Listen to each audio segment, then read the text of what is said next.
gaskiya ne mafarki ne waya na waya Assalamu alaikum wa rahmatullahi wa barakatuh. Kamar yadda kuka sani sunana Halimatu Sadiya amma an fi kira na da Sayyida Sadiya Haruna.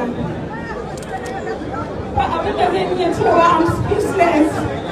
Wallahi ban san me zan ce ba amma ina so in yi magana. Ubangiji Allah ya sakawa sha'aban sharaɗa gwamnan mu na gobe. Ubangiji kuma Allah ya ƙara wa kungiyar cacin albarka. Wallahi ban taɓa tsammani za a ban wannan abun ba.